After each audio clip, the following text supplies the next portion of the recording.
estos casos la obligación de entregar debe acreditarse en el forma documental.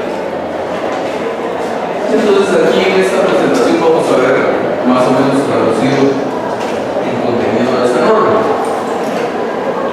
Dice que tiene que existir una obligación de entregar un bien inmueble y que este bien inmueble sea el que es lo que decíamos al inicio. Y bueno, en cuanto estando en presencia de una obligación de este tipo, estando en presencia de la obligación de entregar un bien inmueble y que ese bien inmueble no consiste en dinero, tendríamos en cuanto a cómo esté documentada esa obligación tres posibles situaciones. Primero, una situación en la que no hay un documento. Simplemente se trata, por ejemplo, de un contrato verbal o es una reclamación que no proviene de un contrato. El hecho es que no existe un documento que respalde la existencia de la obligación. La otra situación es la existencia de un documento privado. Y dice aquí, sin legalización de firma ni reconocimiento ante juez, y que además ese documento privado no sea un título de crédito. Vamos a explicar por qué. Y dentro de esta misma segunda categoría también ponemos ahí entre comillas títulos de crédito, aquellos documentos que se crearon con la intención de hacer títulos de crédito que resultaron no reunir los requisitos que establece la ley para poder ser considerados títulos de crédito. Por lo tanto, son un documento, pero en realidad no llegan a ser títulos de crédito. Entonces, esos entre comillas títulos de crédito digamos que no cumplen requisitos legales. Y una tercera categoría dice un documento que tenga la categoría de título ejecutivo. Y dentro de estos, como ejemplos, podríamos encontrar los testimonios de las escrituras públicas, los documentos privados con legalización de firma, los documentos privados reconocidos ante juez, los ahora sí de verdad títulos de crédito, los requisitos para ser considerados como tales, las sentencias, etc. Y entonces, veamos esto en función de lo que dice este artículo 244 que veíamos hace un momento. Cuando no proceda la vía ejecutiva, la vía ejecutiva procede obviamente cuando estamos en presencia de un título ejecutivo. Entonces, tendríamos, y dice al final, en el segundo párrafo de este artículo 244, que en estos casos la obligación debe acreditarse en forma documental. Entonces tenemos en principio una primera categoría que dice que no tenemos algún documento en el que tenemos la obligación. Si no tenemos un documento, obviamente no podemos cumplir con este segundo párrafo, no podemos acreditar documentalmente la existencia de la obligación y por lo tanto el servicio sumario sería improcedente. Hay que seguir sí con un proceso de conocimiento, pero no será este juicio sumario. Podrá ser, dependiendo del caso, un juicio ordinario, un otro juicio sumario en función de la aplicación de alguna otra norma jurídica, o un juicio oral, pero no este juicio sumario del que estamos hablando ahora. Luego, la categoría de la derecha se está manejada. Cuando sí tenemos un documento que tenga la categoría de título ejecutivo, y tendremos que acudir al proceso de ejecución que corresponda en función del título ejecutivo que tengamos. ¿Salud? ¿Por qué? Porque la norma dice cuando no proceda la vía ejecutiva. Entonces, este juicio sumario procede cuando no procede la vía ejecutiva. En realidad, aquí por esta expresión de vía ejecutiva, tenemos que entender en su sentido amplio, es decir, cuando no proceda algún proceso de ejecución.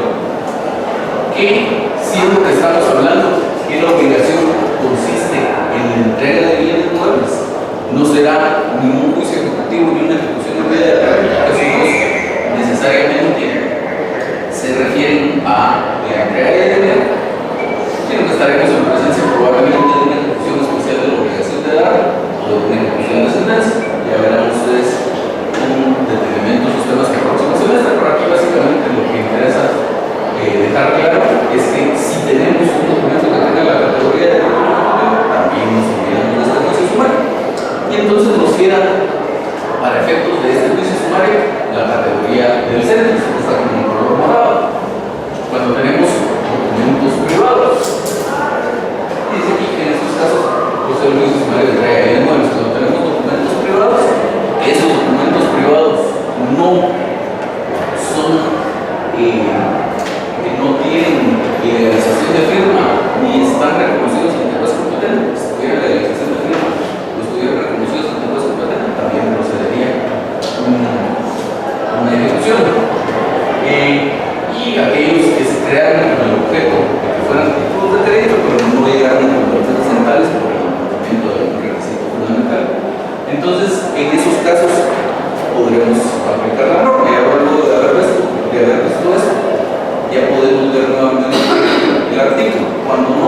de entregar debe acreditarse en forma documental según el segundo párrafo de este artículo.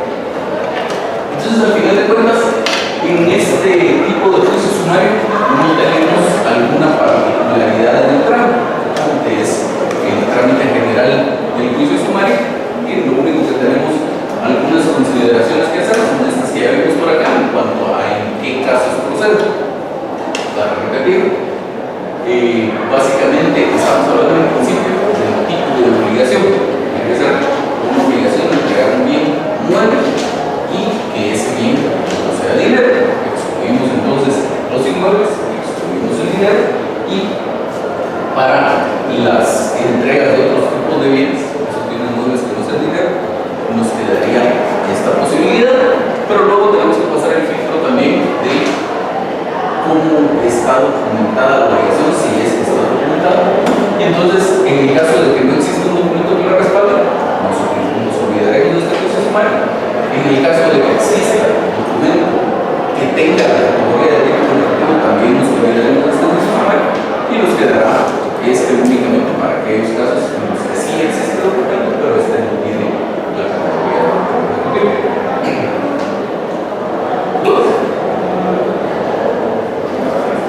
Sencillo, por lo menos en cuanto a su regulación, como vimos, no tiene un desarrollo propio, sino que realmente general del juicio sumario. Lo único que tenemos que cuidar es los casos de procedencia para este artículo. El ejemplo podría ser una compraventa recuperada de un documento privado y lo decía vehículo y el vehículo no sea entregado por el vehículo. Entonces también podría ser una recompensa, siempre que la recompensa se gana un premio o alguna, digamos, yo les ofrezco el premio que voy a dar a las computadoras si se ganan algo, por ejemplo, sacan 95 puntos en la clase, que sacan 95 puntos en la clase, se ganan una computadora y ese ofrecimiento se los queda plasmado en un documento y ese documento no tiene la categoría de que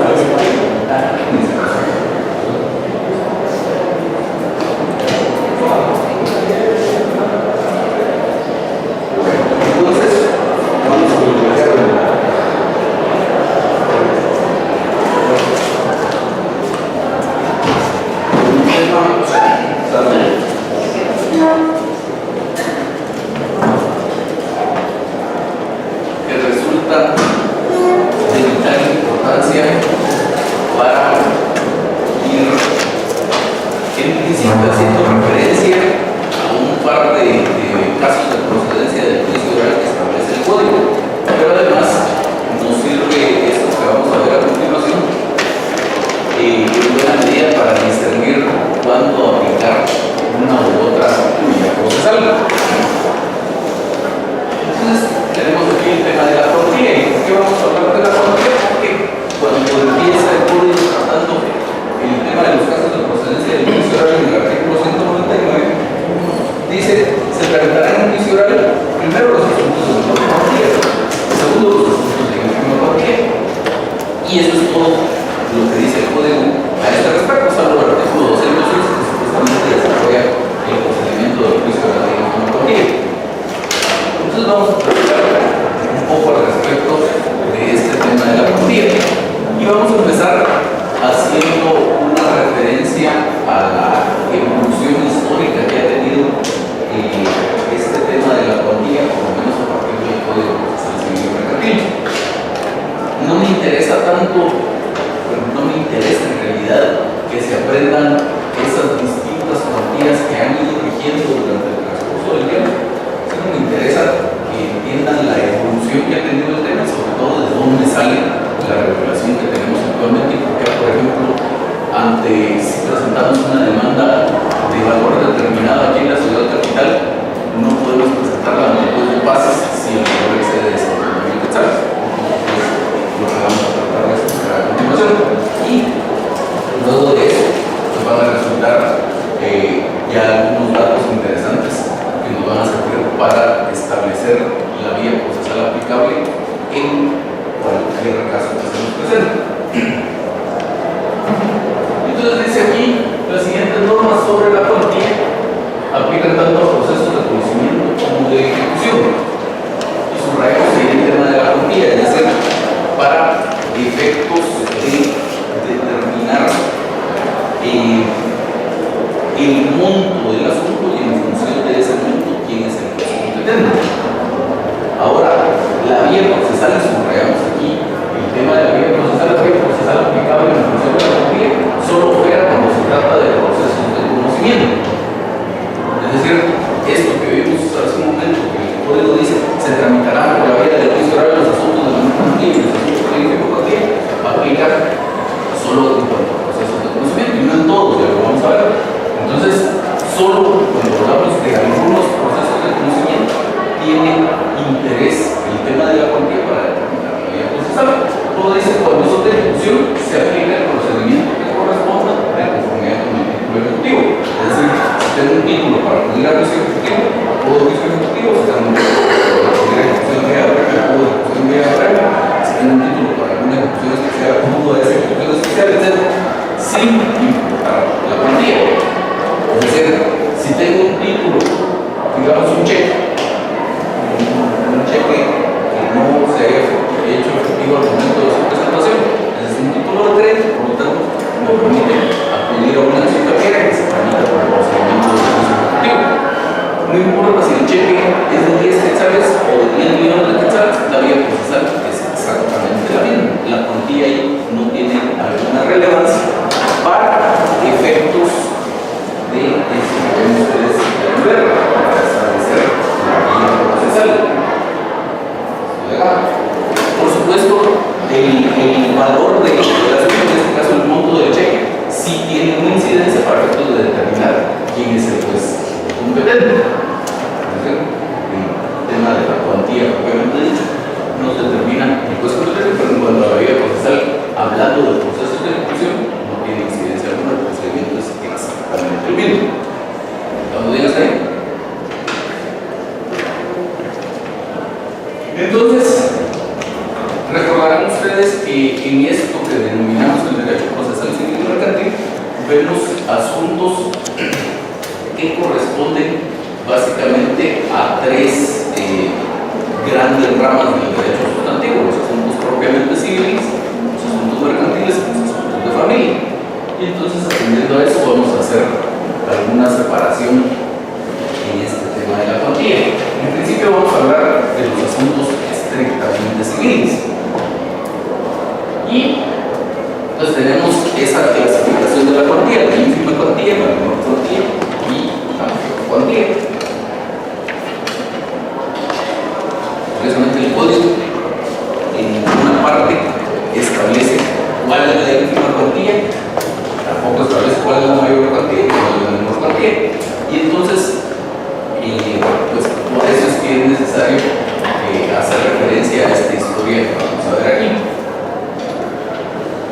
Entonces dice que cuando se emitió el código en su versión original, el decreto 1107, esta clasificación la hacía de esta forma, o se infería que estaba hecha de esta forma que tenemos acá.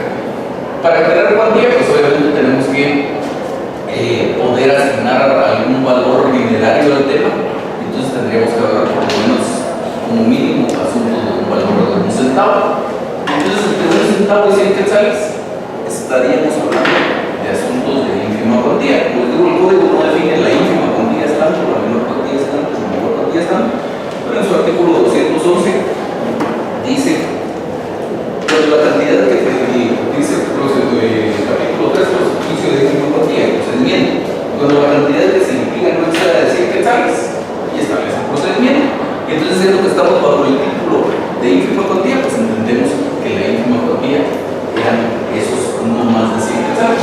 Tanto entre 1 centavo y 100 quetzales, hablábamos de asuntos de ínfima cuantía. Luego, la menor cuantía.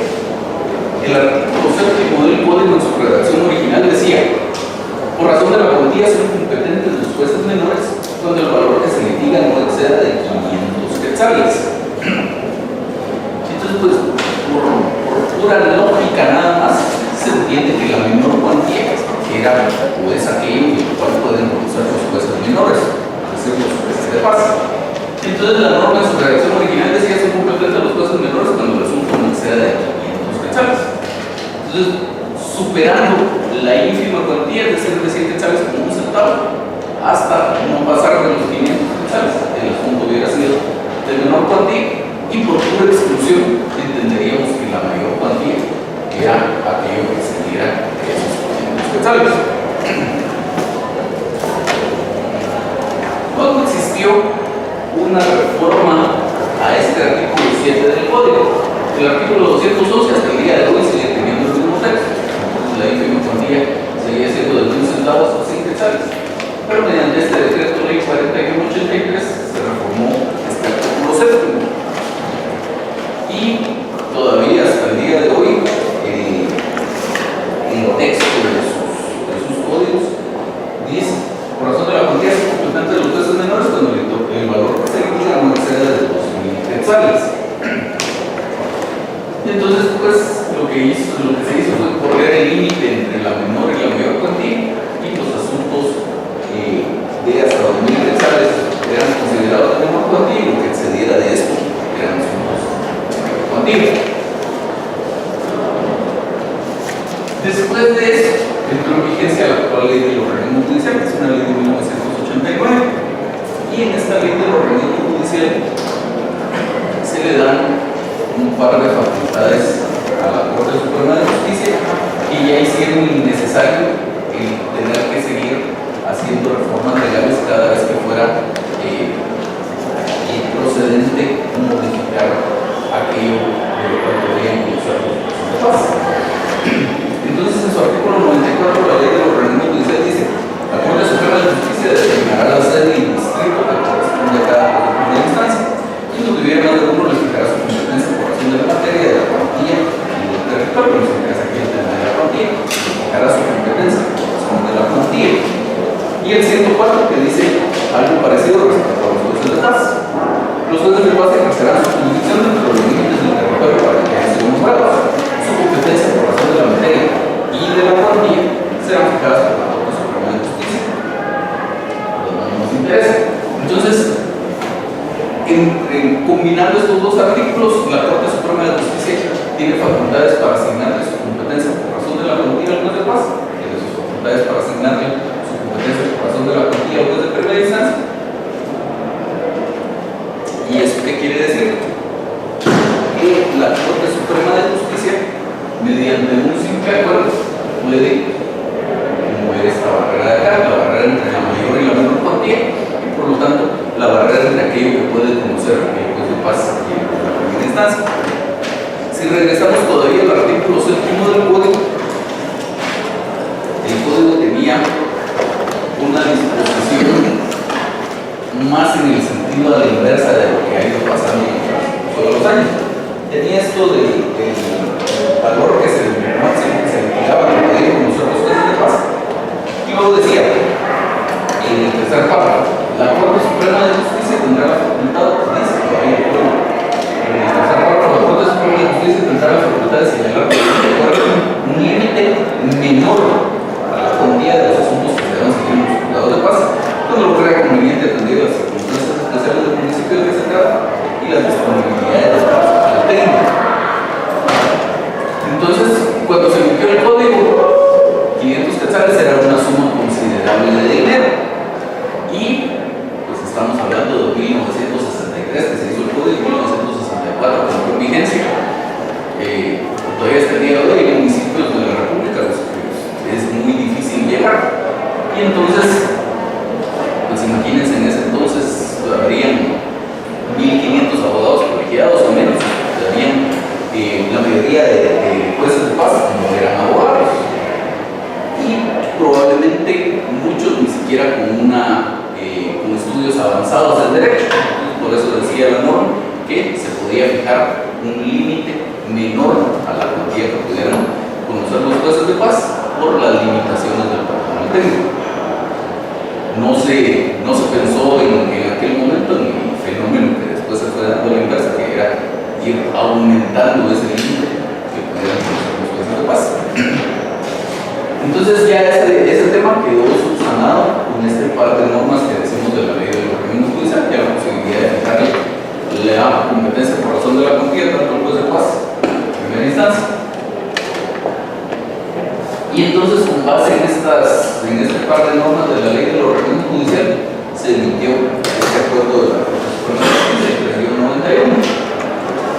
Entonces, este acuerdo dice, en su artículo 1 se fijan los siguientes límites a la cuantía de los asuntos civiles y mercantiles que se promuevan ante los jueces de paz competentes por razón de la materia en toda la República, así: A, en la ciudad capital hasta 15.000 quetzales; B, en las cabeceras departamentales y en los municipios de Coatepeque del departamento de Quetzaltenango, Santa Lucía, Costa del departamento de Escuintla, mixto de este departamento hasta 10.000 quetzales; C, en los municipios no comprendidos en los casos anteriores hasta 5.000 quetzales.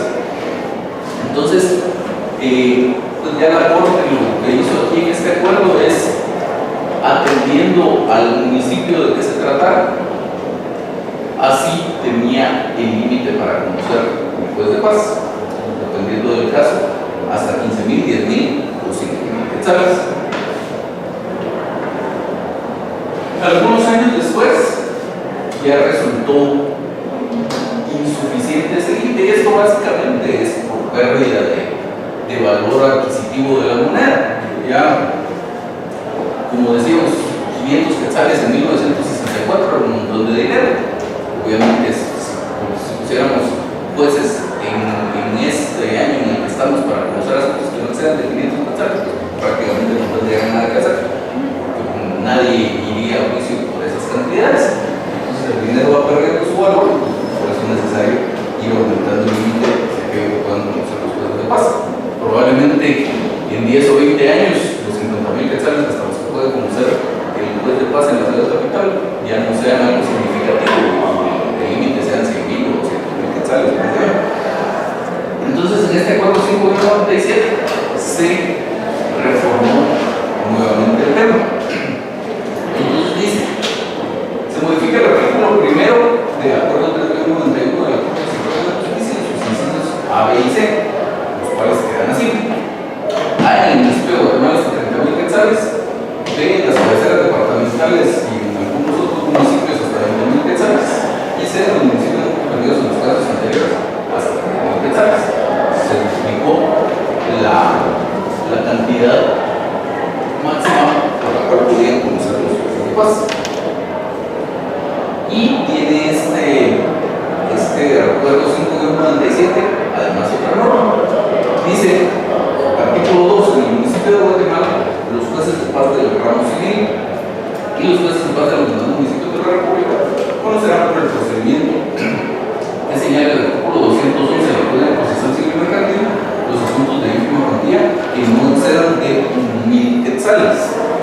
Entonces, por eso, ya ven ustedes aquí, el límite de la ínfima cuantía, según este acuerdo, ya no eran los 100 quetzales, que hasta el día de hoy sigue diciendo el código, sino 1.000 quetzales. Esta, al final de cuentas, es una disposición que, en mi juicio, se actualmente es inconstitucional, porque no existe hasta el día de hoy alguna norma que le dé facultades a la Corte Suprema de Justicia para modificar este límite de la ínfima cuantía. Los artículos 94 y 104 de la Ley del Organismo Judicial dicen: mediante acuerdo, la Corte le puede asignar su cuantía, su competencia, por razón de la cuantía, al juez de paz y al juez de primera instancia. ¿Y eso qué quiere decir? Variar este límite entre la menor y la cuantía. Eso se puede hacer, pero no hay alguien que le diga a la Corte Suprema de Justicia: usted puede variar el límite de la ínfima cuantía. Si ustedes leen sus códigos, les insisto, hasta el día de hoy sigue diciendo 100 quetzales. Al final de cuentas, nadie lo impugnó hasta el día de hoy. Pues ese límite incluso ya lo volvieron a cambiar. Hasta el día de hoy nadie lo impugnado y sigue funcionando de esa forma. Pero en el fondo es una norma que es inconstitucional, no tiene fundamento. Luego, se emitió este acuerdo 2 en cuanto a lo que nos interesa este límite entre la menor y la mayor cuantía, nunca llegaron a entrar en vigencia estos valores. Lo que ocurre es que en la medida en que se vaya variando este límite entre la menor y la mayor cuantía, pues obviamente va a existir un descenso en los casos que va a tener asignado el de primera instancia, pero también va a existir un aumento en los casos que va a tener asignados el de paz. Entonces, incluso cuando fue esta reforma mediante el acuerdo 5197, hubo alguna resistencia de los jueces de paz a que se aumentara de forma tan drástica ese límite. Básicamente se duplicó la cuantía de lo que podían conocer los jueces de paz. Y aquí, mediante este acuerdo 2006, se estaba planteando que los límites llegaran a 60.000, 30.000 y 20.000 quetzales según el municipio del que estuviéramos hablando. Y pues existió alguna resistencia al respecto. En lo que se estudiaba más el tema, se emitieron estos par de acuerdos, el 6-2006 y el 29-2006, en los que únicamente se prorrogaba la entrada en vigencia de este 2-2006, hasta que finalmente se emitió el 37-2006, que es el que lo regula hasta el día de hoy. Y este acuerdo dice: se modifica el acuerdo número 5.97 de la Corte Suprema de Justicia, el cual queda así. A, en el municipio de Guatemala hasta 60.000 quetzales. B, en las cabeceras departamentales de los municipios, algunos importantes, hasta 30.000 quetzales. C, en los municipios no comprendidos en los casos anteriores, hasta 20.000. Y este acuerdo, este 2-2006, tiene algunos problemas de técnica en su redacción. Primero, si vemos la evolución aquí, lo que tenemos es una regulación de la cuantía en un acuerdo que es el 3-91 de la Corte Suprema de Justicia. El acuerdo 5.97 es una reforma a aquel acuerdo que sigue rigiendo, es el 3-91. Es lo mismo que pasa con el Código Civil, por ejemplo. Si el Congreso ya hace una reforma al Código Civil, pues estaremos en presencia siempre de normas del Código Civil, producto de una reforma, sí, pero normas del Código Civil. Por ejemplo, una norma que ha sido reformada muchas veces en el Código Civil es el artículo 131.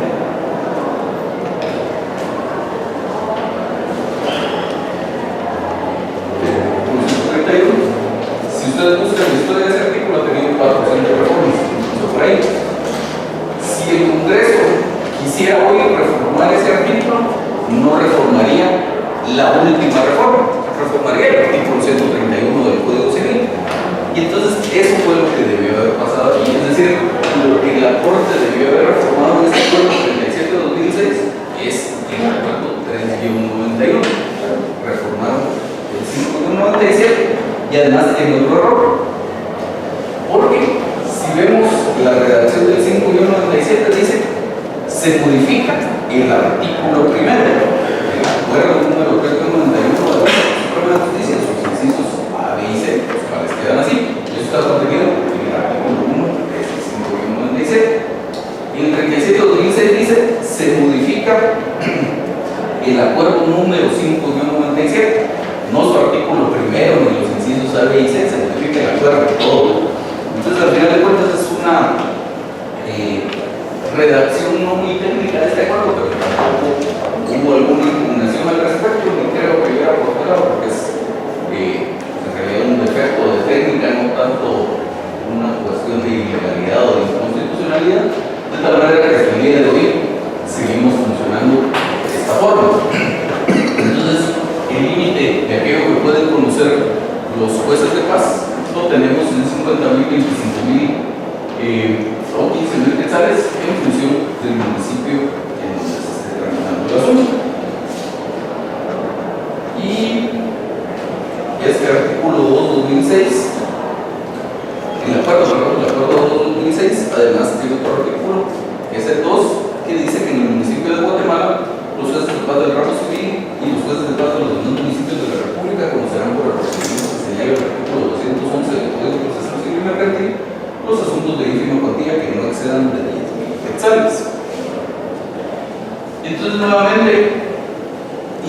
esta reforma o esta indicación de que los asuntos de ínfima cuantía son aquellos que no excedan de 10,000 quetzales, cuando, como insisto, la Corte no tiene tales para esos efectos. Pero igual, nadie lo impugnó y hasta el día de hoy funcionamos entonces de esa forma. Hasta 10,000 quetzales la ínfima cuantía, hasta 50,000, 25,000 o 15,000 quetzales según el municipio la menor cuantía, y lo que exceda de esas cantidades es la mayor cuantía. ¿Vamos bien así? Y entonces, como ya les decía, esta línea divisoria entre la menor y la mayor cuantía es también la línea divisoria entre lo que puede conocer el juez de paz y lo que puede conocer el juez de primera instancia. Entonces, el juez de paz tendrá asignada tanto la ínfima como la menor cuantía, y el juez de primera instancia la mayor cuantía, y obviamente también los asuntos determinados.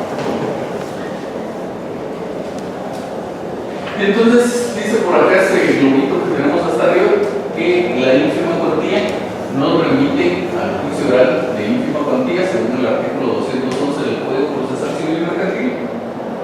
La menor cuantía nos remite al juicio oral según el artículo 199, inciso primero del Código Procesal Civil y Mercantil, que ya lo vimos.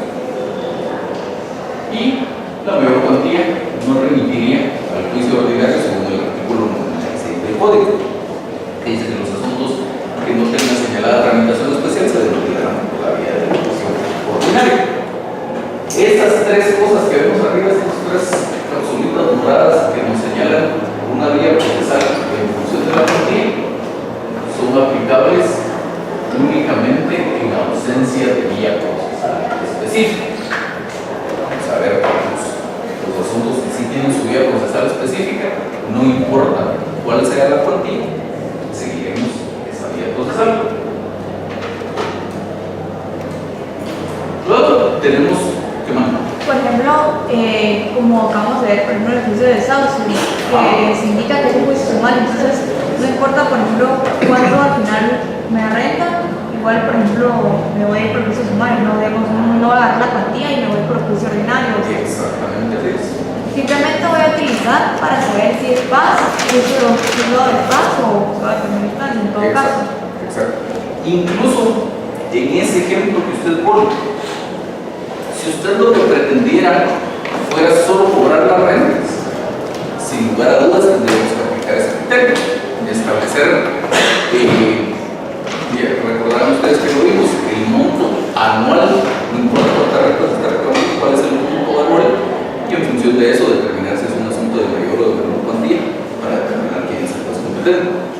Si usted está reclamando la desocupación, en el fondo ese es un asunto de valor indeterminado. Por lo tanto, los juicios en los que se demanda la desocupación, en estricto sentido, sin importar cuál sea el monto de la renta, debería conocerlo siempre en la primera instancia.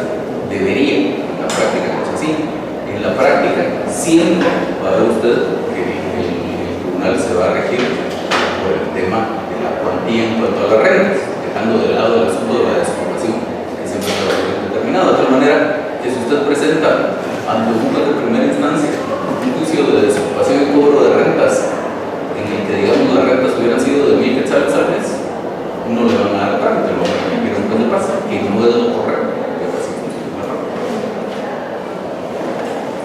Luego decíamos que vamos a ver en esta materia del derecho procesal civil mercantil asuntos que conciernen a las ramas del derecho, asuntos estrictamente civiles para los cuales aplica el diario, los asuntos mercantiles, lo que vamos a ver aquí, pero vamos a ver con los asuntos de familia. Y los asuntos mercantiles dice que aplican las mismas reglas sobre la cuantía que para el proceso estrictamente civil. Es decir, vamos a establecer si un asunto es de mayor cuantía o de menor cuantía, etc., siguiendo esas mismas reglas que ya vimos. Pero no operan las normas sobre la vía procesal aplicable en la cuantía. Cuando son procesos de conocimiento, siempre se aplica el juicio sumario a falta de disposición específica, según el artículo 1039 del Código de Comercio de Guatemala.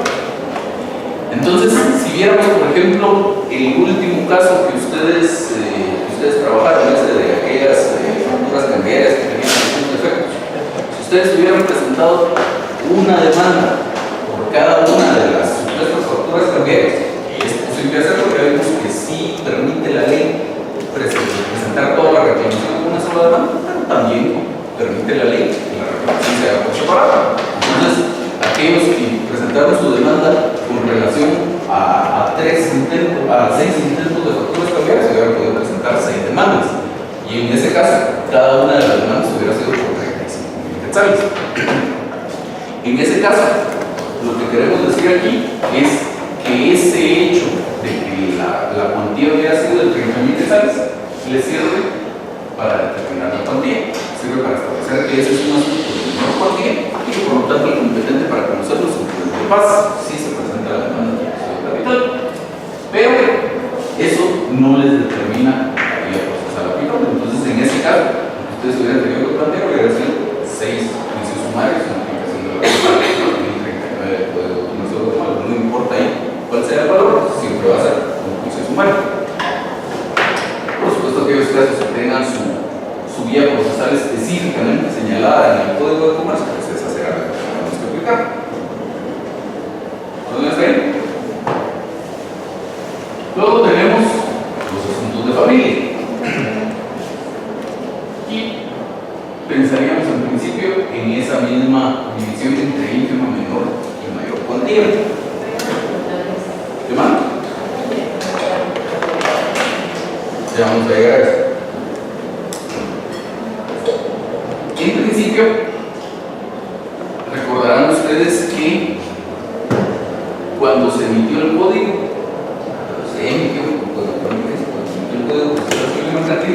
no existían tribunales de familia.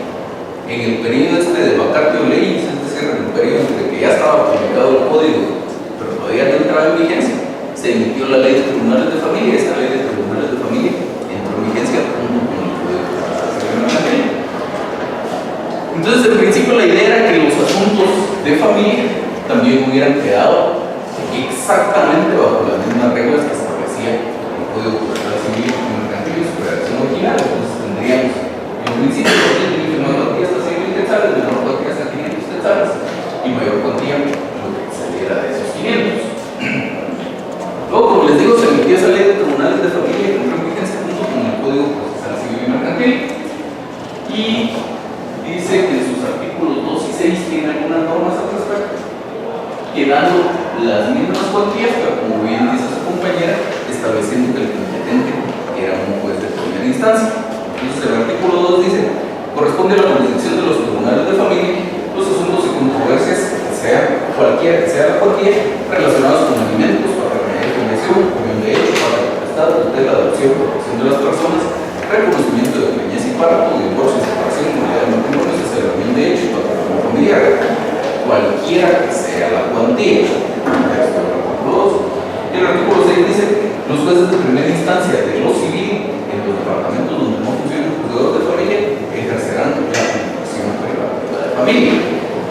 Nuevamente recordemos, estamos hablando de 1964, no habían, probablemente en aquel entonces solo habían juzgados de familia aquí en la ciudad capital, y entonces básicamente la idea de la ley de tribunales de familia era excluir completamente la posibilidad de que estos asuntos los conociera los jueces de paz.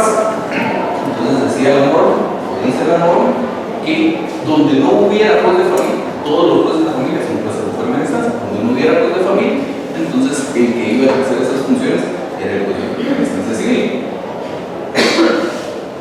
Y la ley de tribunales de familia en principio no contenía alguna norma en cuanto a la cuantía, entonces nos quedamos con esto que establecían que el Código Procesal Civil Mercantil hasta 100 quetzales ínfima, hasta 500 quetzales menor y de ahí en adelante mayor cuantía. Luego se emitió este decreto ley 239, que es una reforma al artículo 6 de la ley de tribunales de familia, le adicionó un párrafo. Y dice este artículo: en los municipios donde no haya tribunal de familia y juez de primera instancia de lo civil, los jueces de paz conocerán en primera instancia de los asuntos de familia de menor o ínfima cuantía, salvo que los interesados acudan directamente a aquellos, es decir, a los jueces de familia.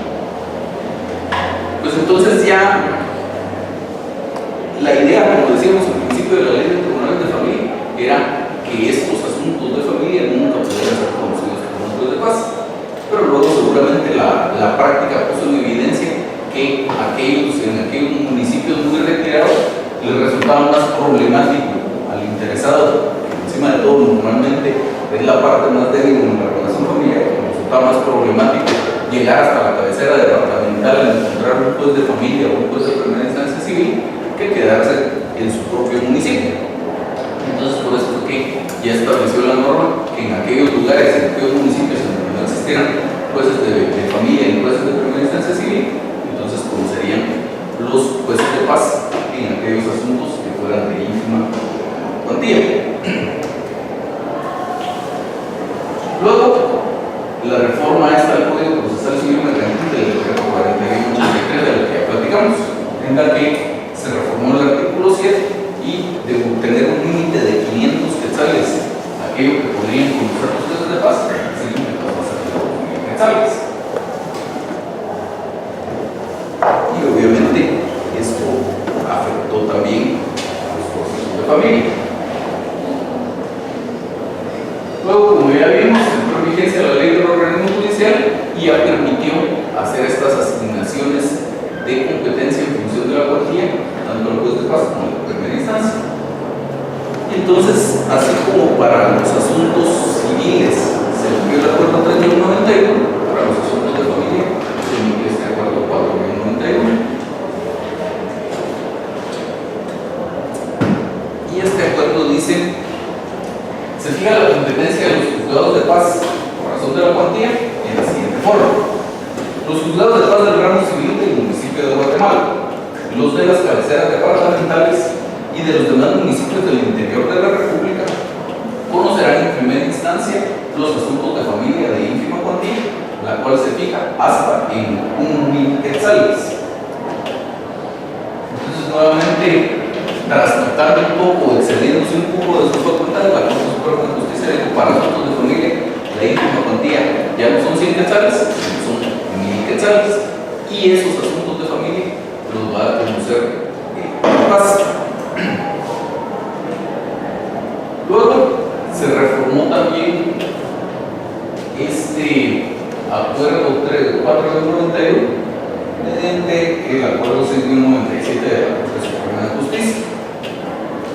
Y dice este acuerdo: se modifica el artículo primero del acuerdo 491 de la Corte Suprema de Justicia, y por queda así: los juzgados de paz de los municipios del departamento de Guatemala, los de las cabeceras departamentales y de los demás municipios del interior de la República conocerán en primera instancia los asuntos de ínfima cuantía, la cual se fija hasta en 6.000 quetzales.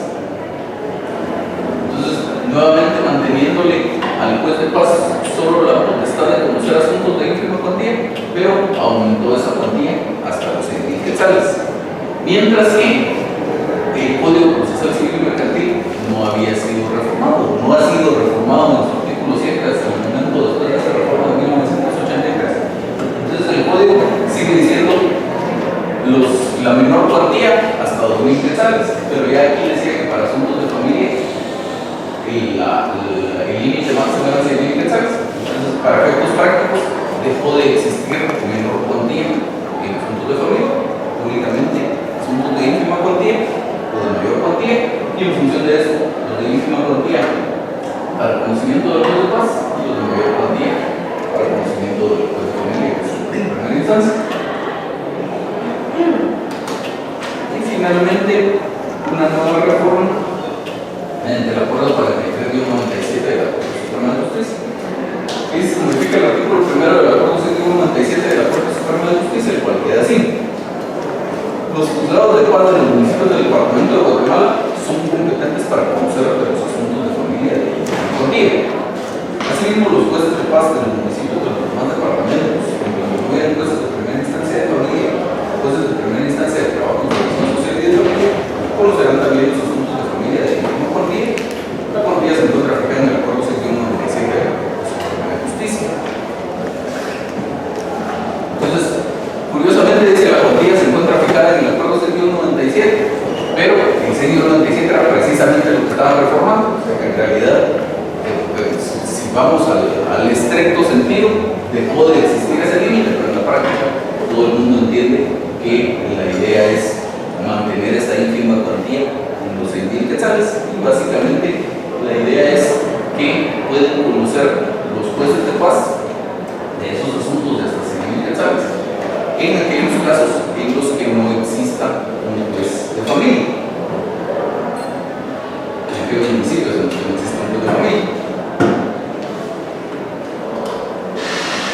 Ahora, para efectos prácticos, ¿qué importancia tiene esto? En realidad, no mucho, por lo menos no es tan relevante como lo veíamos en los asuntos estrictamente civiles.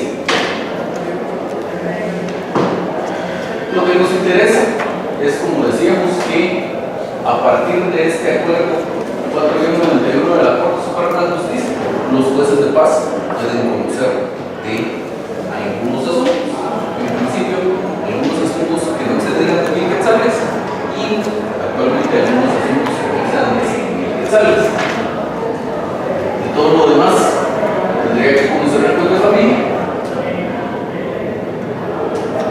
Pero el tema que tenemos es que los procesos de familia que tienen cuantía, en líneas generales, son los que se refieren a la obligación de prestar alimentos. Es muy difícil pensar en un asunto de familia que tenga valor determinado y que no se refiere a alimentos. Todos los temas de familia que no son de alimentos son cuestiones de valor indeterminado. El divorcio, la custodia, las relaciones familiares, cualquier otra cosa que ustedes piensen en temas de familia, de los juicios de filiación, cualquier otra cosa, son temas de valor indeterminado.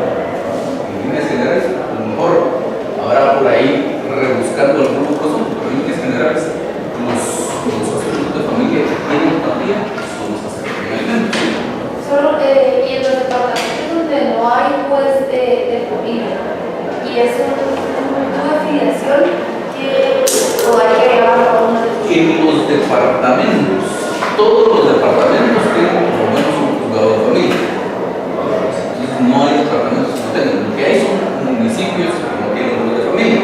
Entonces, por ejemplo, si usted va, que dijéramos, al departamento de Zacatepec y va al municipio de Zumpango, que es un municipio de Zacatepec, en ese municipio no hay familia. Entonces, si ahí quiere llevar un asunto de filiación que era su pregunta, tiene que ir a la cabecera municipal. Entonces decíamos, los asuntos de familia que tienen cuantía van a ser de alimentos. Y por lo tanto, ahí siempre vamos a tener que acudir al juicio oral de alimentos. Y no importa, en realidad, si el asunto es considerado de ínfima cuantía, por lo tanto lo va a conocer el juez de paz, o si es considerado de mayor cuantía y lo va a conocer un juez de permanencia, siempre el procedimiento es exactamente el mismo, el juicio oral de alimentos. En estos asuntos que son de ínfima cuantía en materia de familia, no seguimos el procedimiento que dice el artículo 211 del Código del juicio oral de ínfima cuantía, seguimos siempre el juicio oral de alimentos. ¿Pasar dudas hasta aquí? Y en la parte, Perdón, licenciado, solo lo de la compañía también se determina, digamos, si es por alimentos o por alimentos, o las prestaciones periódicas también. es justamente lo que iba a hacer. Hay que recordar que por el tipo de obligación del que estamos hablando, aplica la misma norma que creo que dijimos que era el artículo 8 del Código, en el sentido de que la cuantía no se determina por la reclamación específica que estoy haciendo, es decir, por cuántos periodos estoy reclamando, sino se determina por lo que corresponde a un año. Y entonces tenemos este límite de la ínfima cuantía en 6.000 quetzales, quiere decir que serán aquellos asuntos en los que no se reclame una pensión alimenticia mayor de 500 quetzales al mes. Pero hay una pensión alimenticia de 500 quetzales al mes, será 6.000 quetzales, y por lo tanto le corresponderá a un juez de paz su conocimiento en esos casos que nos de acuerdo. Y en la práctica, creo que es muy poco probable que alguien reclame la fijación de una pensión alimenticia de estas alturas de menos de 500 quetzales al mes. Todavía hay casos en los que los tribunales fijan pensiones alimenticias por esos montos, porque resulta que nunca se logró probar los ingresos de la persona, o eran de aquellas familias que viven en situaciones de extrema pobreza y no da para más, pero la reclamación seguramente será por montos mayores. Entonces, en la práctica es muy poco probable que vayan a ver ustedes la aplicación de esa norma, por lo menos que la conozcan. Entonces, si ya tenemos estos elementos más o menos claros, hay que recordar que hemos hablado hasta el momento, bueno, empezando por el semestre anterior, hablamos de algunos casos en los que la ley señala específicamente la vía de juicio ordinario para dirimir ciertos asuntos. Luego en este semestre hablamos de ciertos asuntos a los cuales la ley les asigna la vía del juicio oral para discutirlos, otros asuntos a los cuales la ley les asigna la vía del juicio sumario para discutirlos. Y pues más o menos vamos a tratar de ir abarcando todos estos asuntos que se refieren al juicio oral y al juicio sumario en lo que está del semestre. Pero lo que es importante tener presente es que tenemos casos en los cuales la ley específicamente dice cuando se va a discutir este tema, la vía procesal aplicable es el juicio ordinario, el juicio sumario o el juicio oral, según el caso. Entonces, en función de eso, vamos a ver por aquí, ya en presencia de un caso específico, cómo hacemos para saber qué vía la que vamos a aplicar. Perdón, todavía faltaba algunas reflexiones finales sobre el tema de familia.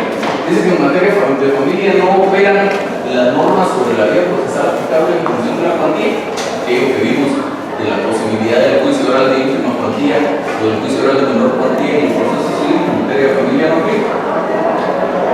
Cuando hay título ejecutivo se aplica el proceso de ejecución que corresponda a la cuantía. En materia de familia decíamos que los asuntos que pueden tener cuantía normalmente van a ser aquellos que se refieren a prestar alimentos, pero esa obligación de prestar alimentos podría ya estar contenida en un documento que tiene la categoría de título ejecutivo. Por ejemplo, las partes se pusieron de acuerdo y fijaron la pensión alimenticia en una escritura pública, eso ya tiene la categoría de título ejecutivo, en un convenio celebrado en juicio, o un documento privado con firmas legalizadas, etc. O ya se tramitó un juicio oral de fijación de pensión alimenticia, la pensión alimenticia ya está fijada en una sentencia, por lo tanto ya tengo un título ejecutivo. Entonces, en cualquiera de esos casos, en función del título ejecutivo que tengo, seguiré el proceso de ejecución que corresponde si es que luego el obligado no paga esas pensiones alimenticias. Y pues cuando es necesario temas que se tienen que discutir en un proceso de conocimiento, la fijación de la pensión alimenticia, su reducción, su aumento, etc., entonces acudiremos al proceso de juicio oral que establece el código específico para los alimentos. Normalmente el proceso de conocimiento que tiene cuantía en materia de familia es en alimentos y este tiene su procedimiento específicamente señalado sin cuantía. Si hubiera otro proceso de conocimiento en materia de familia que tuviera cuantía, se aplicaría el procedimiento general del juicio oral, como dispuesto en el artículo 8 de la Ley de Tribunales de Familia, sin la cuantía. Entonces nunca vamos a tener determinada la vía procesal por el lado de la cuantía en materia de familia. Ahora sí, lo que les decía, ya la selección de la vía procesal frente a un asunto concreto. Y lo primero que tenemos que preguntarnos ahí es si es un asunto, es un procedimiento con un trámite específicamente señalado. Caso en el cual deberemos seguir ese procedimiento. Entonces aquí hablamos de temas como por ejemplo las diligencias de prueba anticipada que tienen su propio trámite, que no son específicamente un proceso de conocimiento o de ejecución, sino son un trámite extra por ahí que tiene su procedimiento específico, o lo que conocemos como los procesos cautelares o las diligencias de consignación. En todos esos casos son temas que tienen un procedimiento específicamente señalado, pues seguiremos ese procedimiento, nos olvidaremos de seguir buscando más. Luego, si la respuesta es no, si no es ninguno de esos casos, entonces ya estaremos en presencia de un verdadero proceso. Siendo un verdadero proceso, pues tenemos dos opciones, es de conocimiento, de ejecución. Y para determinar eso, pues la pregunta que tenemos que responder es si tenemos un título tenemos un título ejecutivo, hay que aplicar el procedimiento de ejecución que corresponda según el título. Y como decíamos al inicio de la clase, en esos casos no importa cuál es la cuantía. La cuantía, cuando tenemos un título ejecutivo, solo nos determina si el competente es un juez de paz o uno de primera instancia, pero el procedimiento es exactamente el mismo. Si tengo un título ejecutivo para un juicio ejecutivo, será juicio ejecutivo, no importa cuál sea su cuantía. Si tengo un título ejecutivo para una ejecución de medida de premio, será ejecución de medida de premio, no importa la cuantía, etc.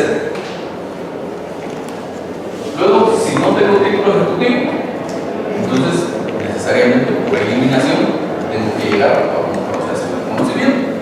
Esto es importante además porque si tengo título ejecutivo yo no puedo acudir a un proceso de conocimiento.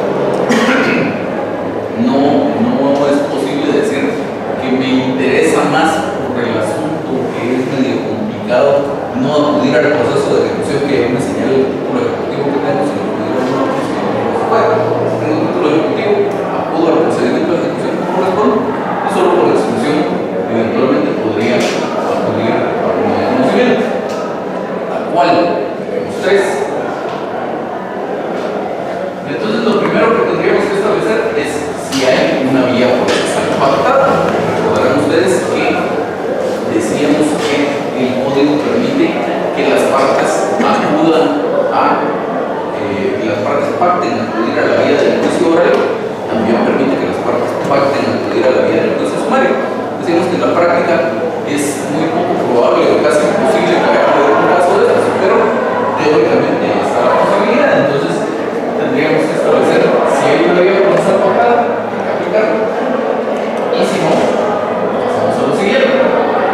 Hay una vía procesal señalada por el asunto que se va a discutir, que básicamente entenderíamos aquí comprendidos todos esos asuntos que dicen el artículo 199 del Código para el Juicio Oral y el 229 para el juicio sumario. Si estamos en presencia de alguno de esos asuntos, se aplican sin importar la rama del derecho o la cuantía. Por ejemplo, dice la ley que se aplica la vía del juicio oral para los asuntos que tengan que ver con la rendición de cuentas. Entonces, si fuera que es un asunto de valor determinado, no importa si es de menor o de mayor cuantía, la tramitaremos un juicio oral de rendición de cuentas. No importa tampoco si aquel que estaba ejerciendo la administración, por lo tanto a quien se le está reclamando esa rendición de cuentas, lo hacía en función de una relación mercantil, era por ejemplo el administrador de una sociedad anónima, o lo hacía en función de una relación civil, era un mandatario, o lo hacía incluso en función de una relación de familia, era un padre de ejercicio de la patria potestad. No importa cuál sea la rama del derecho, aplicaremos siempre ese juicio oral de rendición de cuentas. Y lo mismo con todos los demás. En los asuntos de arrendamiento y de desocupación, siempre juicio sumario, no importa cuál es la cuantía, no importa si estamos hablando de una relación estrictamente civil o si la parte arrendante se dedica a dar en arrendamiento de bienes inmuebles, por lo tanto es un tema mercantil, siempre va a ser un juicio sumario. Y si no tenemos una vía procesal señalada por el asunto que se va a dilucidar, entonces ahora nos corresponde preguntarnos de qué rama del derecho estamos hablando. ¿Es un asunto estrictamente civil? ¿Es un asunto de familia? ¿Es un asunto mercantil? En función de eso, para asuntos mercantiles, la vía procesal aplicable sería la del juicio sumario, por el artículo 1039 del Código de Comercio. No habiendo disposición en contrario en un asunto mercantil, aplicamos la vía del juicio sumario. Si es de familia, tendremos que aplicar la vía del juicio oral, el artículo 8 de la Ley de Tribunales de Familia. Salvo que la ley disponga otra cosa, y específicamente, salvo que estemos en presencia de alguna de las excepciones a la regla que establece el artículo 9, todos los asuntos de familia se tramitan por la vía del juicio oral. Y luego nos quedará la posibilidad de que el asunto sea estrictamente civil. Y si el asunto es estrictamente civil, entonces ya nos preguntamos cuál es su cuantía. Y ahí tendríamos cuatro posibilidades: ínfima cuantía, menor cuantía, mayor cuantía y asuntos de valor indeterminado.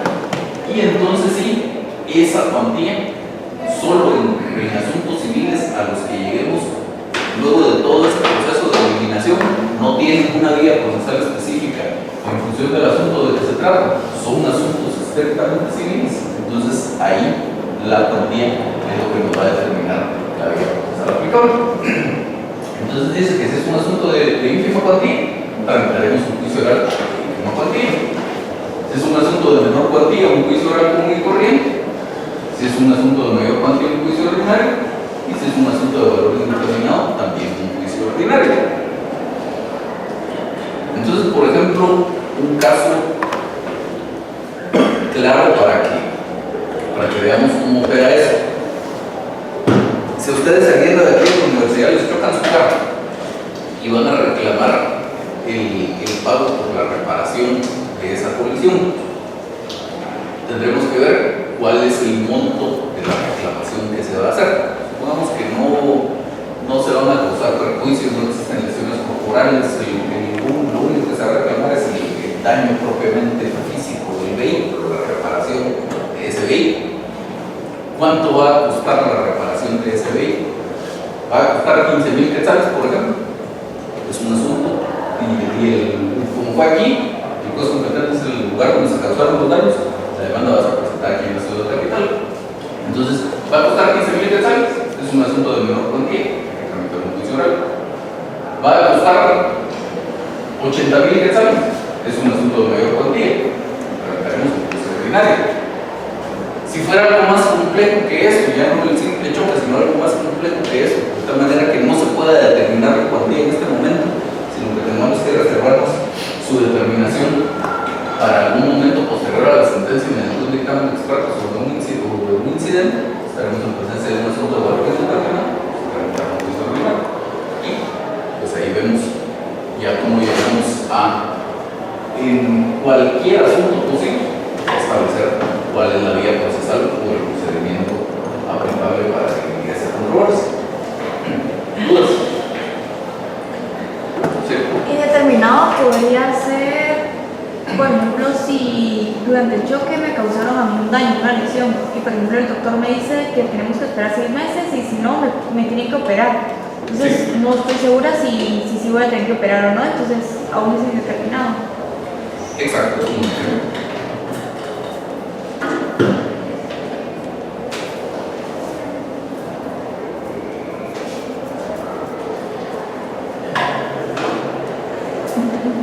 Hay varios indecisos todavía. ¿Se puede copiar el código? No.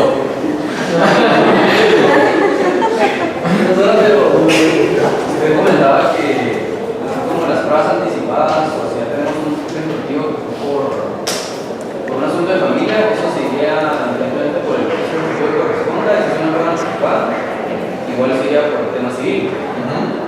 Es que yo estaba recordando que el semestre pasado, cuando vimos Solo, perdón, antes de que continúe, si es una prueba anticipada sería por el tema civil. o sea, no por familia, sino como un trámite puramente de los jueces civiles. No, lo que pasa es que, vamos a ver, aquí estamos hablando de procedimiento, no estamos hablando de juez competente. Entonces, en cuanto a juez competente, que no sé si por ahí más duda, pero me interesa aclarar ese tema. En cuanto a juez competente, tenemos competencia básicamente por 4 criterios de clasificación: territorio, materia, cuantía y grado. Y el grado no mucho da problemas, el territorio pues ya dependerá si es aquí en la ciudad capital o en algún otro municipio o en algún otro departamento, etcétera, no nos interesa para estos efectos. Tenemos la cuantía y la materia. Entonces, aquí en esta presentación no estamos tocando absolutamente para nada la materia. En esta diapositiva, perdón, antes en la presentación se hablamos algo sobre la materia, pero en esta diapositiva no nos interesa la materia. Entonces, para la selección de la vía procesal no nos interesa la materia, salvo cuando llegamos aquí a que el asunto era un asunto civil.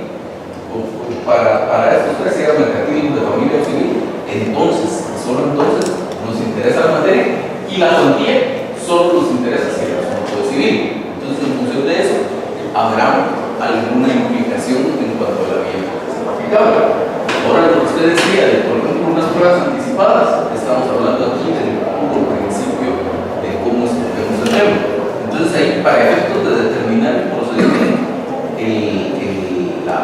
ley en este caso, por ejemplo, que era un asunto de familia, no tiene absolutamente incidencia.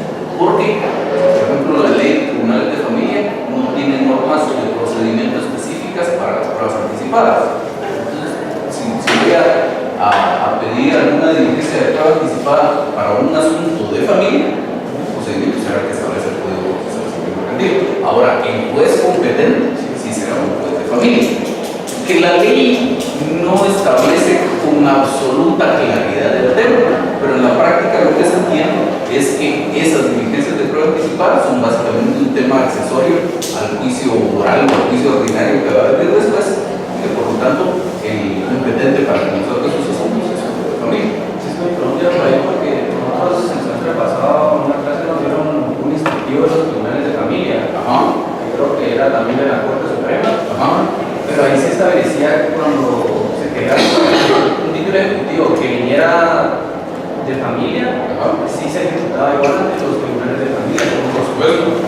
¿Sí sería así? Sí. Parece que hay igual aplicada como que, o sea, seguir el ejecutivo. No, como le digo, cuando hablamos aquí, hablamos de procedimiento, no hablamos de juez competente. Para cualquier cosa que usted ve aquí, sigue siendo aplicable lo que en algún momento platicamos el semestre pasado. En nuestro medio no tenemos jueces mercantiles. Entonces, los jueces civiles atienden asuntos estrictamente civiles y atienden asuntos mercantiles. Y los jueces de familias que atienden asuntos de familia. Entonces, esa circular que usted menciona, la circular 42AH, es una circular que se emitió en su momento, prácticamente desde que entró en vigencia un poco tiempo después de que entró en vigencia la ley de tribunales de familia, precisamente porque la ley no es exhaustiva en esos temas. Entonces, por ejemplo, lo de las pruebas anticipadas lo deja de lado y mediante esa circular como se trató de uniformar criterios y de dar algunas líneas orientativas de qué hacer en casos como esos. Pero sí, si es un asunto de familia, siempre lo va a conocer el juez de familia. No importa si estamos hablando de pruebas anticipadas, no estamos hablando de providencias populares, no estamos hablando de un proceso de conocimiento o de un proceso de ejecución, siempre va a ser el juez de familia. ¿Hay más?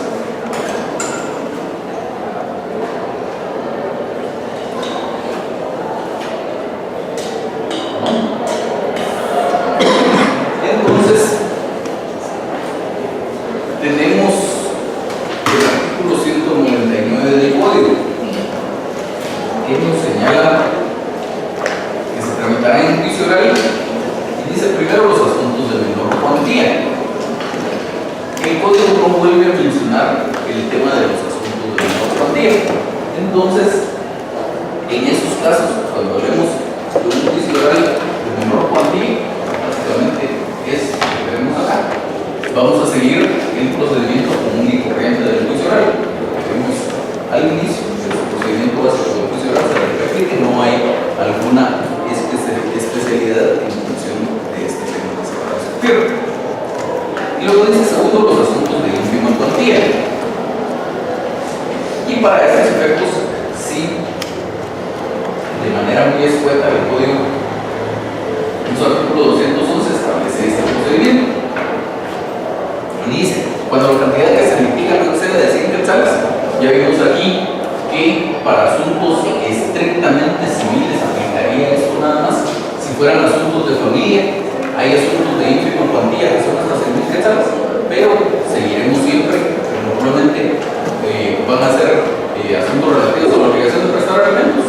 Si es necesario un proceso de ejecución, seguiremos siempre el juicio oral, y si tenemos título de ejecutivo, pues seguiremos el proceso de ejecución que corresponde. Entonces, en materia de familia nos olvidamos de este artículo, en materia mercantil también, porque aplicamos el artículo 1039 del Código de Comercio. Entonces, acudiremos siempre a la vía del juicio sumario, sobre el código otra cosa. Entonces, para asuntos estrictamente civiles nos queda este artículo, cuando la cantidad que se litiga no exceda de 100 quetzales.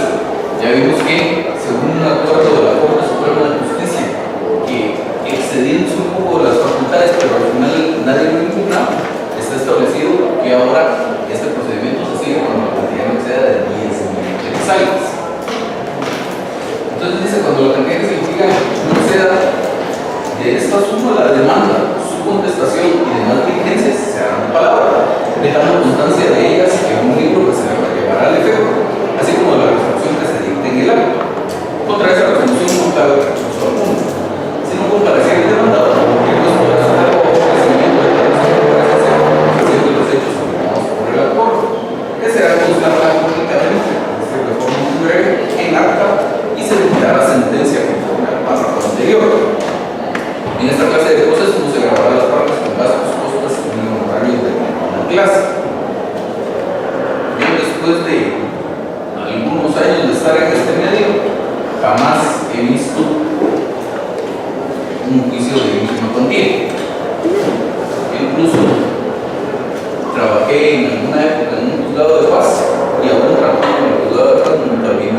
práctica nunca he visto uno.